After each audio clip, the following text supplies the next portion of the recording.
حضرت امام محمد بن حنبل کا دربار لگا ہے. ایک خاتون پردے میں سمٹی ہوئی مسئلہ پوچھنے آئی. حضرت ایک مسئلہ پوچھنا ہے, پوچھئے. کہا کہ میں سوت کاٹتی ہوں, دن کو بھی کاٹتی ہوں اور رات کو بھی. جب چاندنی راتیں ہوتی ہیں تو میں رات کو سوت کاٹتی ہوں, لیکن دن کا سوت اور رات کا سوت الگ الگ ہوتا ہے.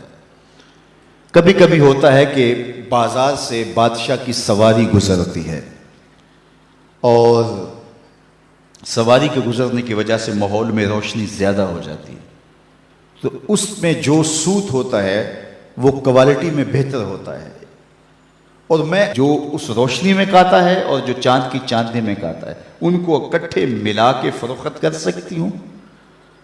اللہ اکبر. امام احمد بن حنبل نے خاتون سے کہا کہ اپنا تعارف کروا سکتی ہو, تم کون ہو؟ اس خاتون نے کہا سائل کی ذات نہیں پوچھی جاتی, آپ مفتی ہیں, فتویٰ دیجئے. فرمایا نہیں, بعض مسائل ایسے ہوتے ہیں کہ سائل کی حیثیت سے مسئلے کی نوعیت بدلتی ہے, آپ کو بتانا پڑے گا کہ آپ کون ہیں. اس نے کہا میں بشر حافی کی ہمشیرہ ہوں. کہا خاتون تمہارے لیے جائز نہیں ہے. امام شاہ احمد رضا خان فاضل بریلوی علیہ رحمہ ایک دعوت پہ تشریف لے گئے, تو اس نے انواع و اقسام کی چیزیں رکھی. تو شوربہ بھی رکھا, تو آپ نے تھوڑا سا شوربہ چکھا تو اتنا لذیذ تھا کہ جی چاہا کہ شوربہ پیوں. تو صاحب دعوت کو بلایا, کہا کہ اگر تم اجازت دو تو میں شوربہ پی سکتا ہوں. اس نے کہا حضرت یہ سب کچھ رکھا ہی آپ کے لیے.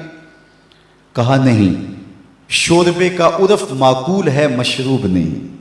شوربہ کھایا جاتا ہے, پیا نہیں جاتا, اس کا عرف معقول ہے, مشروب نہیں.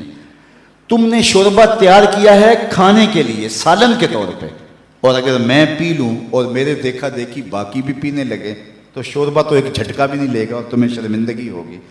اس لیے میں اگر پینا چاہتا ہوں تو میں آپ سے اجازت لینے کا پابند ہوں, اس لیے کہ میں عرف سے ہٹنے لگا ہوں. اور ہم سب کچھ ہڑپ کیے جا رہے ہیں, اور ہم صوفی ہوتے ہیں, ہم غوث زماں ہوتے ہیں. آج کل ہر آستانے پہ غوث زماں ہوتا ہے, ہر آستانے پہ قطب زماں ہوتا ہے. کبھی صدیوں بعد کوئی غوث آیا کرتا تھا. اللہ اکبر. کیسا طوفان بدتمیزی مچا ہوا ہے, اور کیسے القابات کی بے توقیری ہو رہی ہے. ہر لئی میں رازدار دین چھپے. اقبال نے کہا ہر کمینہ دین کا رازدان بن کے بیٹھ گیا ہوا ہے. تو یہ ہے ہمارے بزرگوں کی احتیاطیں, یہ طریقت کا مزاج ہے. علامہ اقبال نے ایک جگہ لکھا ہے کہ جب تصوف فلسفہ بننا چاہتا ہے تو فقیر کی روح اس سے بغاوت کرتی ہے, اور اگر تصوف رہے تو کون تصوف کا ماننے والا نہیں ہوگا. آج گلی گلی جو صوفیاء اور اولیاء اور تصوف کے خلاف لوگ بولتے ہیں, انہوں نے جو تصوف دیکھا ہے انہیں بولنا چاہیے.